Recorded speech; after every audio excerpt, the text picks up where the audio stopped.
چکی ہے، جس کے لیے مجھ سمیت یہاں ہال میں تمام ساتھی انتظار کر رہے تھے۔ میں اب مزید آپ اور قائد تحریک جناب نواز خان ناجی کے بیچ حائل نہیں رہنا چاہتا۔ دوستو، قائد کو بلانے سے پہلے میں جون ایلیا کے چند اشعار میں آپ سامعین کے نظر کرتا ہوں۔ ہر ایک طنز کیا جائے، ہر ایک تانا دیا جائے، ہر ایک طنز کیا جائے، ہر ایک تانا دیا جائے، کچھ بھی ہو پر اب حد ادب میں نہ رہا جائے۔ تاریخ نے قوموں کو دیا ہے یہی پیغام، تاریخ نے قوموں کو دیا ہے یہی پیغام، حق مانگنا توہین ہے، حق چھین لیا جائے۔ دوستوں اور ساتھیوں، آپ سب کی بھرپور تعلیموں میں نواز خان ناجی، نعرے ناجی، جیے ناجی، نعرے ناجی۔ بڑی مہربانی، تھینک یو، تشریف رکھیے گا۔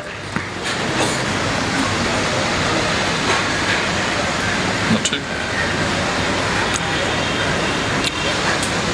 بسم اللہ الرحمن الرحیم۔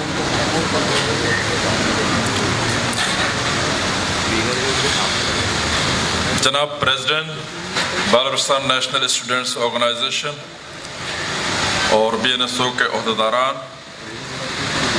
یہاں اسٹیج پہ تشریف فرما ہمارے دھرتی کے بزرگ اور اس حال میں موجود وہ تمام ہمارے مہمان جو بی این ایف سے باہر مختلف قومی تنظیموں سے ان کا تعلق ہے، اور میرے عزیز طلباء اور ہم وطنوں، السلام علیکم۔ سب سے پہلے تو میں آپ کو اس بات کی مبارکباد دیتا ہوں کہ آج گلگت بلتستان کی ایک عظیم نیشنلسٹ اسٹوڈنٹ آرگنائزیشن جو کراچی سے اسٹیبلش ہوئی تھی، اپنا 25واں سالگرہ یعنی سلور جوبلی منا رہی ہے۔ یہ آپ سب کو بہت بہت مبارک ہو۔ یقیناً سوال پیدا ہوتا ہوگا کہ 25 سال میں ایک لمبے عرصے میں کیا تبدیلی آئی، ایسی کون سی کامیابی ہے جس کا مبارکباد دیا جاتا ہے۔ اگر 25 سال پہلے آپ جائیں گے تو ہماری دھرتی کے تمام اسٹوڈنٹس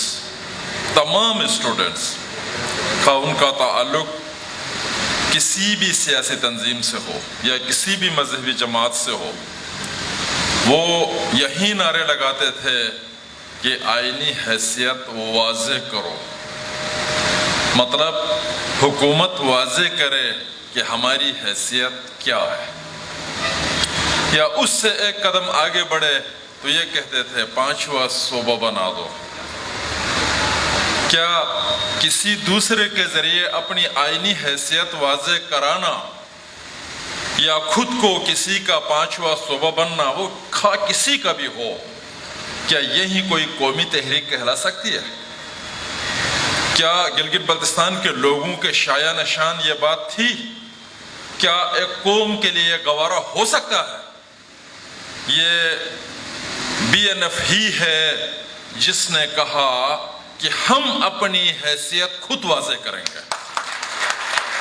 آپ کو ہماری حیثیت واضح کرنے کا کوئی اختیار نہیں ہے، نہ قانوناً، نہ آئیناً، نہ شرعاً، نہ رواجاً، نہ دستوراً۔ یہ حق صرف اور صرف 20 لاکھ بالاور قوم کو ہے کہ وہ اپنا مستقبل کس کے ساتھ جوڑنا چاہتے ہیں۔ اور پھر لوگ اس بات پہ بھی فخر کرتے تھے کہ جناب یہاں کسی بھی وفاقی جماعت کا کوئی فرد کوئی عہدیدار کے ساتھ تعلق بنے تو وہ خود کو ایک بڑا عظیم فرد، ایک عظیم شخص سمجھتے تھے۔ لوگوں میں یہی چیزیں تھی کہ وفاقی وزیر یا کوئی بھی اسلام آباد سے مہمان آیا تو اس کے ساتھ اس کا فوٹو ہے، جی اس کو میں ہار پہنا رہا ہوں، اس کو وہ ٹوپی پہنا رہا ہوں، جو ابھی تک یہ تو تیز ترین ٹوپی پہنائی جا رہی ہے اس وقت۔ یہ ہماری قوم کے شایع نشان نہیں ہے، نہ ہم ٹوپیاں پہناتے ہیں، نہ کوئی ہمیں ٹوپیاں پہنائے، اس کی کوئی ضرورت نہیں ہے۔ ہماری اس عظیم ٹوپی کی جس طرح آج کل تحقیر اور اس کی توہین ہو رہی ہے اس کی کوئی حد ہی ہے. اور ہر شخص جو ہے وہ غلط چالاکیوں اور غلط کاموں میں اس ٹوپی کا استعمال کرتا ہے, جس کے پیچھے قوم کا سودا ہوتا ہے, جس کے پیچھے وطن کی بے عزتی ہوتی ہے, جس کے پیچھے وطن کو خراب کرنے کے عزائم ہوتے ہیں. تو میرے بھائیوں, بی این ایف ہی وہ تنظیم ہے جس نے گلگت بلتستان کے لوگوں کو بتایا کہ ہم ایک علیحدہ قوم ہے, ہم پاکستانی قوم کا حصہ نہیں ہیں. ہم کشمیری قوم کا حصہ تھے لیکن پریکٹیکل آج نہیں ہے. ہم نے کشمیر سے تو علیحدگی لی لیکن پاکستان میں شمولیت اختیار نہیں کیا, لہٰذا ہماری علیحدہ پہچان ہونی چاہیے.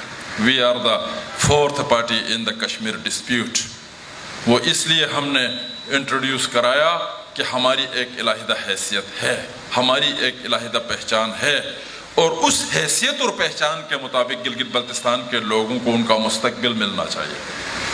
تو آج آپ دیکھ رہے ہیں کہ وافر مقدار میں, مطلب 90% پلس میں لوگ اس بات کو سمجھ چکے ہیں کہ گلگت بلتستان کی علیحدہ حیثیت, گلگت بلتستان کی علیحدہ پہچان جو ہے وہ قوم کی ضرورت ہے. یہ آج سے 25-30 سال پہلے ایسا کوئی تصور نہیں تھا.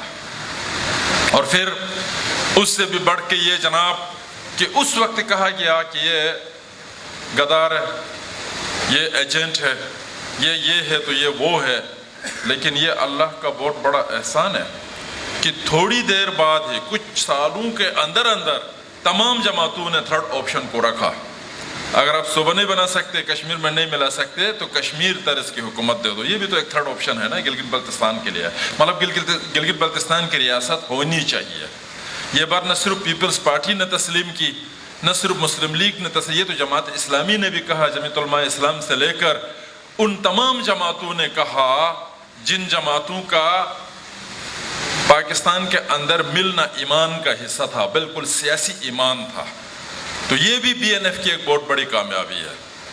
تو میرے بھائیوں, میں ان تمام کامیابیوں پر آپ کو مبارکباد دیتا ہوں. لیکن نفسا نفسی کے اس دور میں جبکہ ایک ایسی صورتحال کا سامنا ہے, تو اس میں ایک چیز ہم نے ان 30 سالوں کے دوران, چونکہ بی این ایف کے مقابلے میں لیٹ کی تنظیم ہے, بعد میں وجود میں آیا ہے, اس پہ بھی میں بات کروں گا.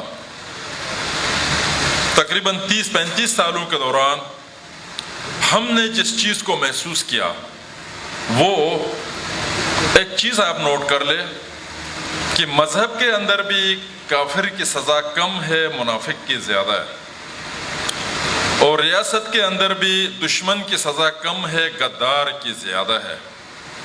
اسی طرح نیشنلزم کے اندر بھی وہ لوگ جو نون نیشنلسٹ جماعتوں میں ہے انہوں نے ہمیں کم ستایا, لیکن خود ساختہ اور نام نہاد نیشنلسٹوں نے ہمیں بہت زیادہ ستایا.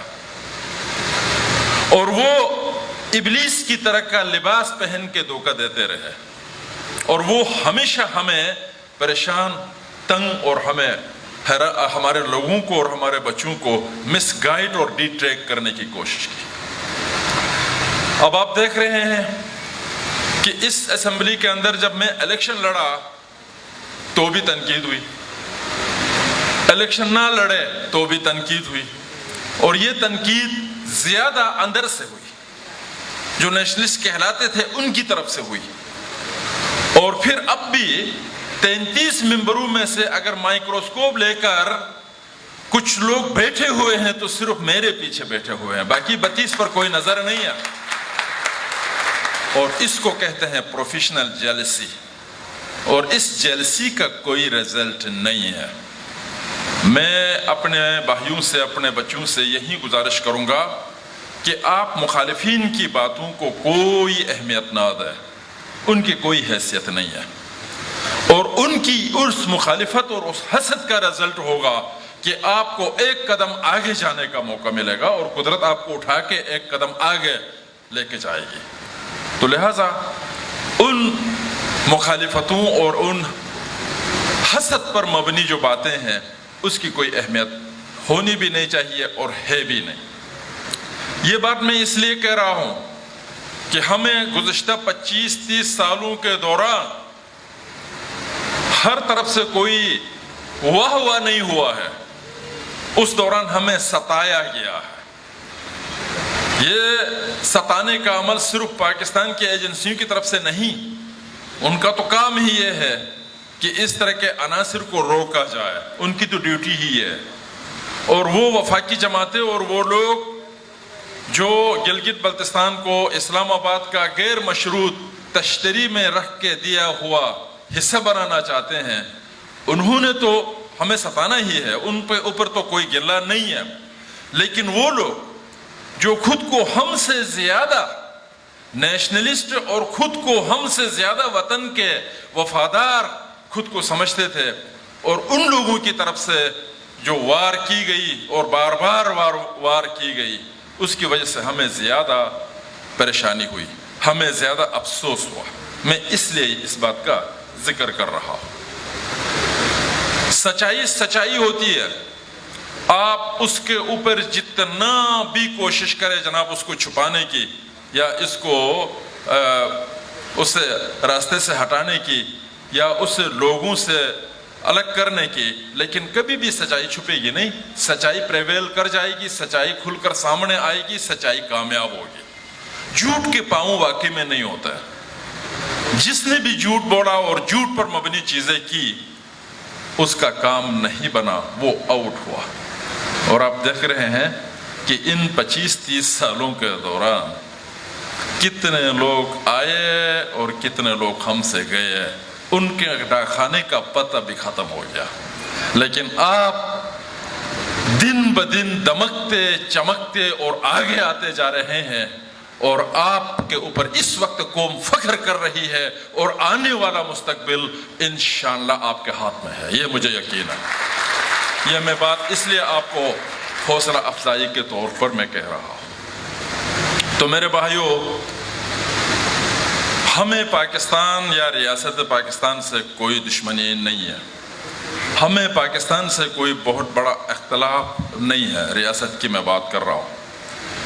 ہمیں پاکستان کی طرف سے ہمارے اوپر ہونے والے مختلف مظالم سے اختلاف ہے، مختلف رویوں سے ہمارا اختلاف ہے، اور اس سسٹم سے، جہاں تک سسٹم کی بات کرو گے، خود پاکستان کے اندر بھی لوگ خلاف ہے۔ یہ نہیں کہ صرف گلگت بلتستان کے لوگ نہیں ہیں، پاکستان کے اندر بہت سی قباحتیں ہیں جس کی وجہ سے یہ ملک مشکلات کا شکار ہے، یہ ملک مصائب کا شکار ہے۔ یہاں فنڈامنٹلزم اور انتہا پسندی کو اس حد تک فروغ دیا گیا ہے کہ اسلام کے باری بر بوجھ میں پاکستان اب دبتا جا رہا ہے، اب دبنے لگا ہے۔ اور یہاں پر تبدیلی کے نام پر ایسی سازشیں کی گئی ہے کہ ملک کنگال ہوتا جا رہا ہے، اور یہاں پر سیکیورٹی کے نام پر ملک کو اتنا انسیکیور کیا گیا ہے کہ شاید یہ ملک آگے چلتا ہوا بھی نظر نہیں آ رہا ہے۔ اس کے ذمہ دار کوئی گلگت بلتستان کے لوگ یا BNF نہیں ہے، یہ خود ہے۔ تو میرے بھائیوں، اگر ان تمام باتوں کا ادراک اور اس کا انالیسس پاکستان کے لوگ کریں گے تو ان کا اپنا بھلا ہوگا، ان کے لیے خود اچھا ہوگا۔ اگر نہیں کریں گے تو یہ الزام تو ہمارے اوپر نہ دے دے یا کسی نیشنلسٹ کے اوپر تو نہ دے دے۔ کہنے کا میرا مقصد یہ ہے کہ جس ریاست کے اندر ہم اس کے زیر انتظام ہے، اگر اس کا نظام اچھا ہوتا، اگر اس کے رویے اچھے ہوتے، اگر یہ صحیح طور پر چلتا، تو اتنی تلخی ہماری طرف سے نہ ہوتی، اتنی مخالفت ہماری طرف سے نہ ہوتی، اتنا جھگڑا ہماری طرف سے نہ ہوتا۔ لیکن مسئلہ یہاں پر یہ ہے کہ ریاست کے اپنے رویے خود ایسے ہیں کہ یہاں کے آئینی علاقوں کے اندر رہنے والے لوگ ہی پریشان ہیں، تو ہم تو زیر انتظام لوگ ہیں، ہمارا کیا حشر ہوگا؟ تو مخالفت تو کرنی پڑے گی، تو اپنی بات کو رکھنی ہوگی اور اپنی بات منوانے کی کوشش کرنی ہوگی۔ اور یہی کچھ BNF کر رہا ہے، اور یہی کچھ BNSO کر رہا ہے۔ اور یہ کوئی غیر قانونی کام بھی نہیں ہے, یہ کوئی غیر آئینی کام بھی نہیں ہے, یہ کسی بھی لحاظ سے غلط کام نہیں ہے, بلکہ ایک مسلمان ہونے کے ناطے اور ایک اچھا انسان ہونے کے ناطے یہ ہمارے اوپر فرض ہے اور ہمارے ضمیر کے اوپر فرض ہے کہ ہم حق کو حق کہے, جھوٹ کو جھوٹ کہے, باطل کو باطل کہے, سچ کو سچ کہے, اور ہم سفید کو سفید کہے, کالے کو کالا کہے. یہ ہمارے لیے ممکن نہیں ہے کہ ہم نسل در نسل جو ہے تابعدار رہے. تابعدار منافق ہوتا ہے, نوکر ہوتا ہے, سرونٹ ہوتا ہے. وفادار کچھ اور چیز ہے, تابعدار کوئی اور چیز ہے. اگر آپ مجھے سیلری دیتے ہیں, آپ کے ساتھ کوئی کانٹریکٹ میں نے سائن کیا ہے, تو اس حد تک میں آپ کا تابعدار رہوں گا. اس کے علاوہ میرا آپ کے ساتھ وفادار ہونا کوئی ضروری نہیں ہے. تو ہم نے بحیثیت قوم وفاداری کے نام پر تابعداری کو فروغ دیا ہے, جس کا رزلٹ یہ ہے کہ پاکستان کے دوسرے لوگ اور بیوروکریسی ہمیں غلط معنوں میں لے رہی ہے, ہمیں بہت کمزور قوم سمجھتی ہے اور ہمیں کچلنے کی کوشش کی جاتی ہے, ہمیں ذہنی غلاموں کی طرح ٹریٹ کیا جاتا ہے. یہ ایک حقیقت ہے. اور کچھ چیزیں جو ہم خود فراہم کرتے ہیں, یہ ساری چیزیں اب بہت سارے لوگ لکھتے ہیں نا بیٹھ کے, مطلب وہ نیٹ کے اوپر, کہ یہ اسمبلی اس کے اندر یہ تو وہ. جناب, تو اس اسمبلی کے اندر کون آئے گا؟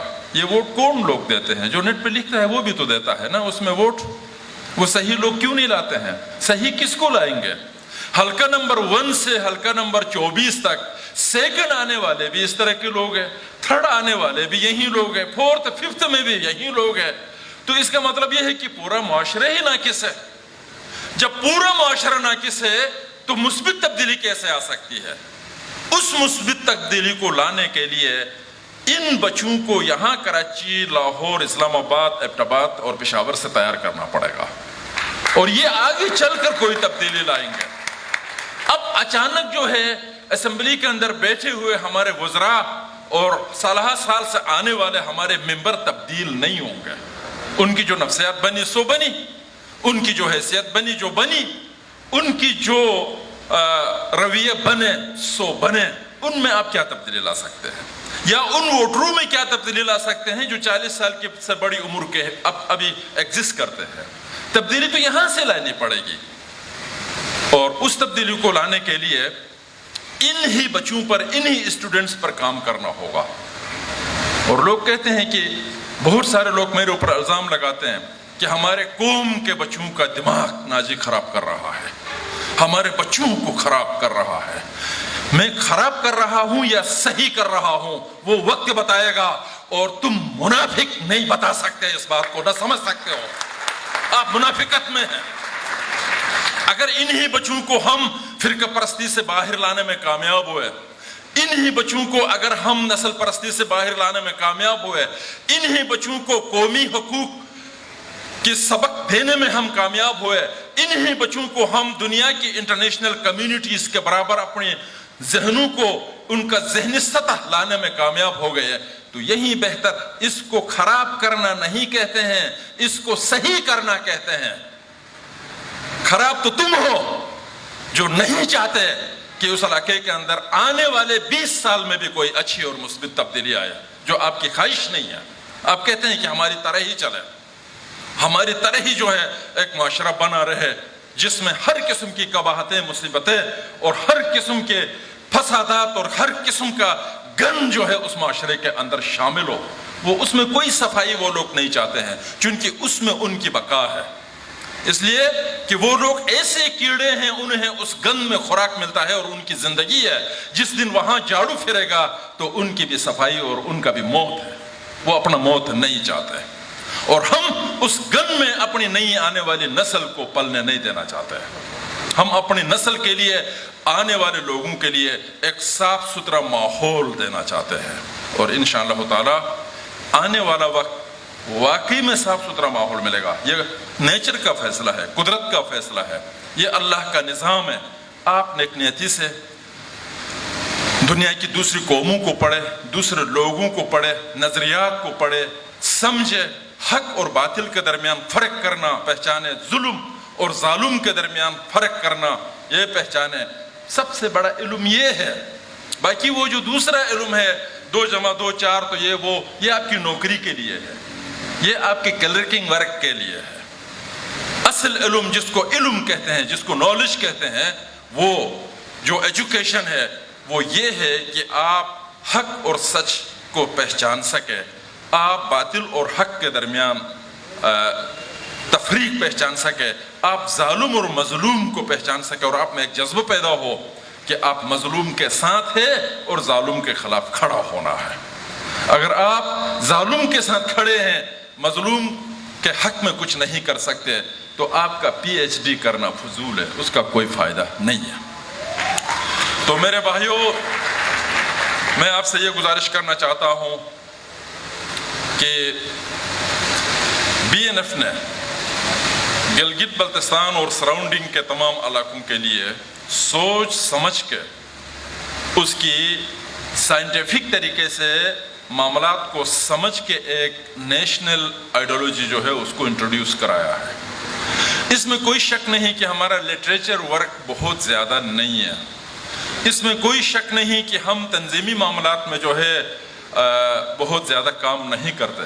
مثلا تنظیموں کی یہ عادت ہوتی ہے کہ جناب ہر جگہ پر جو ہے تنظیمیں بنا لی, ایک صدر ہو گیا, ایک سیکٹری ہو گیا, ایک جنرل سیکٹری اور ایک یہ ہو گیا, اور ہفتہ 10 دن کے بعد, مہینے 2 مہینے کے بعد نہ دفتر نظر آتا ہے, نہ صدر سیکٹری کا پتہ چل جاتا ہے. تو اس طرح کی مصنوعی کام کاغذ میں دکھانے کے لیے, کاغذی شعر بننے کی ہمیں کوئی ضرورت نہیں ہے. ہم نے ایک ایک دماغ کے اوپر کام کرنا ہے. اگر بہت کم لوگ بھی لیکن کوالٹی میں پیدا ہوں گے تو وہ ہمارے لیے, ہماری قوم کے لیے سود مند ہے. اور کوانٹٹی میں جتنے بھی لوگ پیدا کریں گے کوئی فائدہ نہیں ہے, ان کا آگے چل کر کوئی فیوچر نہیں ہے. انہوں نے کھسکنا ہے, انہوں نے بگڑنا ہے. تو لہٰذا نیشنل کوز کو جو کوالٹی کے ساتھ لوگوں کے ذہنوں میں آ جائے گا تو آنے والے وقت میں جو ہے وہ تبدیلی خود بخود آ جائے گی. کہنا میں یہ چاہتا ہوں, لوگ کہتے ہیں کہ اتنے لمبے عرصے سے آپ کام کرتے ہیں, کوئی تبدیلی نہیں آئی, کوئی کچھ کامیابی نہیں ہوئی. ہر چیز کا کوئی چہل ہوتا ہے. چہل سے مطلب 40 سے نکلا ہوا لفظ ہے. اس کے لیے 40 دن, 40 مہینے, 40 سال, 40 صدیاں کچھ تو چاہیے اگر حقیقی معنوں میں پکا کے واقعی میں ریئلی کوئی کام کرنا ہے تو. اور لوگ میرے اوپر یہ بھی کہتے ہیں مجھے عموماً کہ آپ کے پیچھے سیکنڈ رو میں کوئی لیڈرشپ نہیں ہے. اس میں بھی کوئی شک نہیں ہے, وہ بالکل صحیح ہے. ہم پروسیس سے گزر رہے ہیں, اور آنے والے وقت میں اگر ہم نے 89 میں BNF بنائی ہے تو 90s سے گویا ہمارا کام شروع ہوا ہے. تو میں ہوں یا نہ ہوں, لیکن 90s کے بعد جب 40 سال پورے ہوں گے تو خود بخود BNF ایک تنظیم بن چکی ہوگی, ایک پارٹی بن چکی ہوگی. اس کا راستہ کوشش کر کے کوئی نہیں روک سکے گا. پاکستان کے اسٹیبلشمنٹ کو کیا انٹرنیشنل اسٹیبلش اور چین اور امریکہ بھی نہیں روک سکے گا اس کو. تو میں انشاءاللہ تو میں آپ کو اس بات کا ہوپ دلانا چاہتا ہوں, امید دلانا چاہتا ہوں, ویسے نہیں حقائق پر مبنی, کہ آپ اپنے مستقبل سے کبھی بھی مایوس نہ ہو, اور BNF سے کم مایوس نہ ہو. اس کی وجہ یہ ہے کہ BNF نے بالکل ایکوریٹ سوچ سمجھ کے سائنٹیفک بنیادوں پر آپ کے مستقبل کا تعین کیا ہے. کسی دباؤ میں نہیں کیا ہے, کسی لالچ میں نہیں کیا ہے, کسی فرقہ وارانہ سوچ, علاقائی سوچ یا کسی نسلی سوچ کی بنیاد پر نہیں کیا ہے. ہاں, کامیاب ہوتے ہوتے 100% میں کچھ چیزیں آگے پیچھے یہ تو ہو سکتا ہے, یہ ایک اپنی جگہ پر ہے بات کہ ہماری کامیابی 60% ہو سکتی ہے, 70% ہو سکتی ہے, 80% ہو سکتی ہے, 100% نہیں ہو سکتی ہے, یہ بھی ممکن ہے. لیکن یہ ممکن نہیں ہے کہ BNF باقی دوسری تنظیمیں اور دنیا کی علاقے کے بہت سے تحریکوں کی طرح یہ اپنی موت آپ مر جائے گی. بہت سارے لوگوں کا یہ خیال ہے, لیکن وہ خیال ان کا باطل ہے. ایسا نہیں ہوگا. BNF کامیاب اور کامیاب ہو کے رہے گا, اور یہ ہوگی. اس لیے بھی کہ گلگت کو مرکز مان کر یہ جو ہمارے کلچر کے لوگ ہیں,